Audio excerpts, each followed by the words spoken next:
The Mayo Experience. Mayo Experience. Mayo Experience. Mayo Experience. Experience. Welcome to the Pat Mayo Experience mini version presented by DraftKings. Another fantasy football rankings update. We had to do it. There's been injuries, there's been trades, and of course, players have been cut from their teams all the way down to ensure that there's only 53 remaining on the roster. Now, mind you, a lot of these cuts are not super impactful on any fantasy football rankings, as if players who were good were cut, probably shouldn't have been that high on the rankings to begin with. But I digress. If you're looking for the updated rankings, you can find those all down in the description right now. You can also find them at DraftKings Network. If you just want to search in DraftKings Network, Pat Mayo, boom. But using the description is probably the easier way to do it. LeagueSafe.com, if you use code MAYO in the icon up top that looks like a microphone, you can use LeagueSafe.com to make all your payments, store all your money for your fantasy football leagues, your survivor leagues, whatever it might be, and then you can easily pay out people from there. That way, no one has to get their hands on any money. You don't have to trade in cash. Someone forgets their cash, like, oh no, just pay by your credit card to LeagueSafe.com. You put in code MAYO up in the top, and then boom, get an extra $10 in that account. Give it to the winner. Keep it for yourself because you were the one as commissioner who did everything. I don't care what you do with the $10, just a free $10 for you. You might as well take it. The Week 1 Listeners League is available down in the description right now. 3 max entry, $15 to play, rake free, thus making it the best tournament in Week 1 and every week on DraftKings. So let's fill that up. And runthesims.com, Week 1 projections are now up. The optimizer, the contest simulations, the rangefinders, the prop tools, it's all here, but that's paywall. So runthesims.com, code MAYO, gets you 10% off. Highly recommend it if you are somewhat serious, even if you're like casually serious about playing on DraftKings or betting in the prop market, whatever it might be. You're going to want to have your sub to runthesims.com. Code MAYO gets you the 10% off. Test it out with the monthly or the weekly. I mean, I would just get the full season because it's the best value, but if you want to give it a spin, now is the time to do it. I believe it's going to be free for the Showdown Simulator for Thursday Night Football. We'll have shows later on in the week for DraftKings strategy and how to use those tools and the new tools at runthesims.com. So let's get into it. Talk about the 3 trades. Josh Dobbs was traded to the Arizona Cardinals. Colt McCoy was cut. The first time he's been cut in his career, by the way. And it looks like Dobbs, they haven't announced a starter in Arizona, but it's probably going to be Dobbs at this point. You don't want anything to do with this on the road at Washington in Week 1, even in Superflex. Like, I just don't know how you can get behind that. I'd rather have Dobbs over Tune in terms of like a super flex, 2 quarterback, we're just quarterbacks that are such a premium, but regular fantasy, nah, you take a hike, pal, just like they told Colt McCoy to take a hike, pal. Trey Lance also told to take a hike to Dallas. So that's actually a pretty good situation for him. Not that he's playing at any time in the near future, but if you want to develop,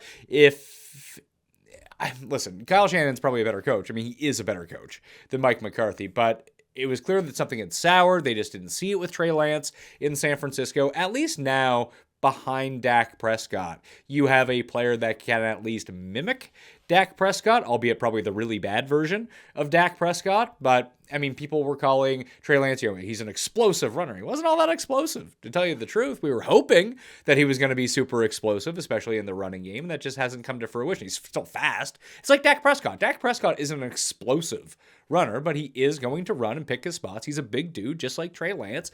Big arm, so maybe he can learn something behind there. He just needs to get out of San Francisco, so that is probably the best thing for him. No fantasy relevance as of right now, but I guess if he was to step into that role in this high-powered Cowboys offense, it could be pretty good for him. Even if he sucks, he could still produce fantasy points. The other one, and probably the most impactful trade as it pertains to fantasy out of these 3, which is, I mean, the most impactful is going to be the Dobbs trade if he ends up starting, because you're going to have to maybe play guys on Arizona. We'll see how bad your team is. Pierre Strong traded to the Browns from New England.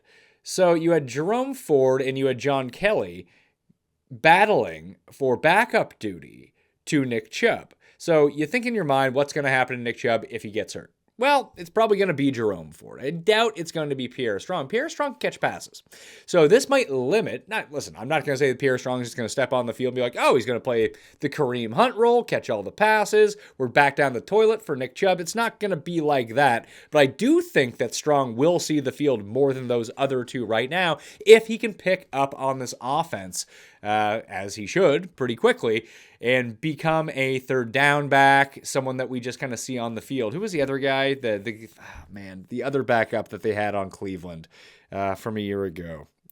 The metric system, Felton. He's more of a receiver than anything. So maybe they use him out of the backfield as well for a similar type of role. But if you're going to actively go out and get Lucky Pierre, you can go on Urban Dictionary and check that one out. Lucky Pierre Strong, that he's probably there to catch some passes and try to, listen, Chubb was never going to play 100% of the snaps. So I'm not concerned about it. But maybe Strong could have a little bit of flex appeal in PPR leagues, depending on the role that he has or the game script that comes at the Browns this season. And I'm not adjusting Chubb whatsoever, but I could see that Strong could be the second most valuable PPR running back or even half-point PPR running back on the Browns this season, even if Chubb stays healthy. Not someone you need to actively go target or even potentially want on your team, but there is a scenario where he does have some relevancy, so just keep an eye on him moving forward. All right?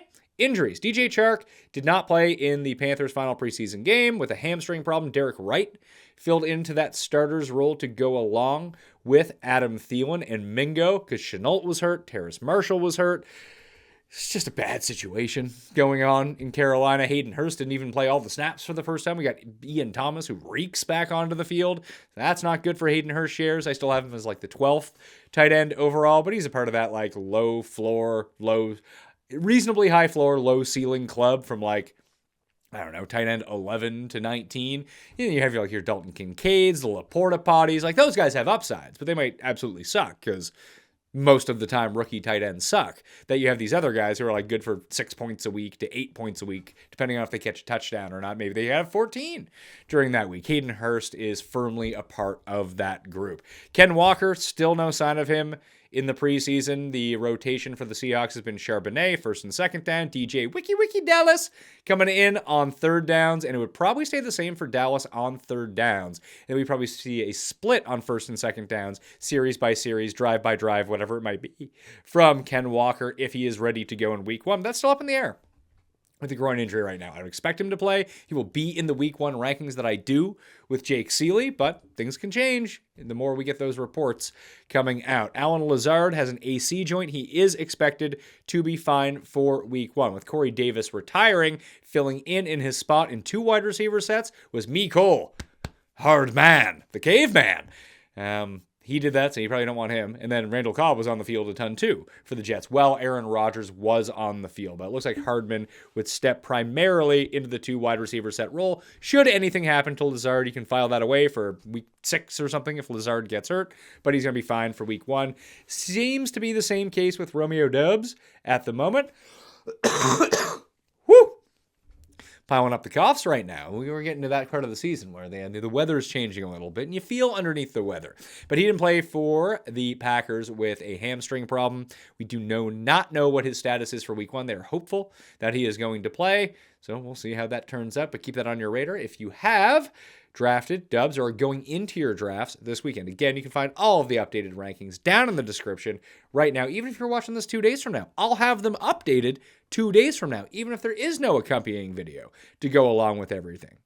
But you should sub to the podcast anyway and watch the videos on Mayo Media Network. Smash the like while you're here as well.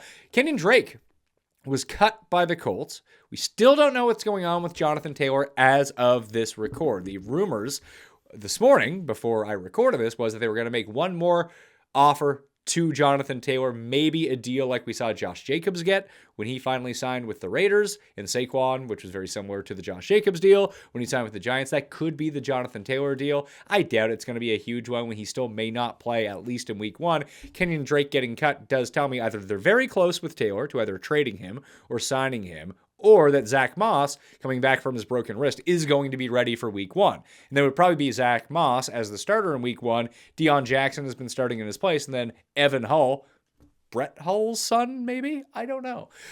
Maybe he has a white GT racer, just like Brett Hull used to have in the early 90s. If you're from Canada or the north of America, you would know all about GT racers. Probably don't have a ton of those in Texas. Either way, Evan Hall looked like to be the better back, but he was definitely not the pass-catching back, and Deion Jackson was starting with Anthony Richardson the last time we saw them all on the field, although I would assume it would be Zach Moss who would be out there if he's ready. Treylon Burks is iffy for week 1 with a knee injury. Not good news for the Titans offense, so it's DeAndre Hopkins. Chig Okongwo should be fine for week 1, so it'll be Hopkins and Okongwo who are out there. Maybe Burks can get back. If it's not, it's Nick Westbrook-Ikena, I assume, who's going to be in his place. We'll see how that goes. Jerry Jeudy, week 1, is in jeopardy with a knee injury. That is not good news. And of all the guys that I've talked about, oh, excuse me once again, Judy's actually one that I knocked down in the rankings. Someone who's perpetually banged up already with a knee injury, might not go in week 1. I dropped him down from the DeAndre Hopkins, Christian Watson, 18-19 in the wide receiver rankings. Almost down, just behind the San Francisco guys. So behind Debo. I'm way down on Debo versus the market. So I have Debo at 23, Ayuk at 24. Now I have Jerry Jeudy at 25, right before Marquise Brown, Keenan Allen, Drake London, DJ Moore, Michael Thomas, and then I bumped down Terry McLaurin to number 31 because of this toe injury. He is uncertain for week 1 as of this recording. There's still a ton of time before week 1 starts. There's over 10 days, so he has time to get healthy. But it didn't look great. And when it happened, Jahan Dotson seems like he has a better connection with Sam Howell at the moment, so just bumped him down marginally. I'd still rather have McLaurin than Dotson, but it's not by much. So number 31 is where McLaurin comes in the wide receiver rankings. Dotson's at number 37. If you want to take Dotson over McLaurin, listen, I wouldn't do it, hence the rankings don't show that, but I understand if that's the way that you wanted to play it. Drafting injured guys going into the season is never great.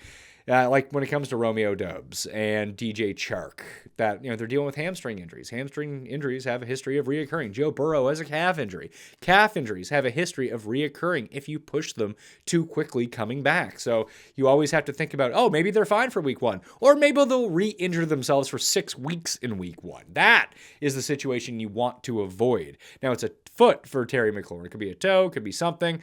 Feet injuries are never good when you have to run on your feet, and speed is a big. It'd be like having a broken hand as a receiver. There's like certain things that you want to be okay on your body when you're a wide receiver. Foot, not great for old scoring McLaurin. And that's it for the injuries for the moment that matter to us. Nakuka, whatever this guy's name is. The receiver from Washington State, whatever one it is. He plays for the Rams now. He has made the team, and he is likely to be a starter. He sat with all of the starters in the final preseason game for the Rams. I don't know if he's going to be good or not, but someone on this team is going to catch the ball. Sorry, I am sick, by the way. Rather than Cooper Kupp. You can say it's going to be Higbee. I would buy that.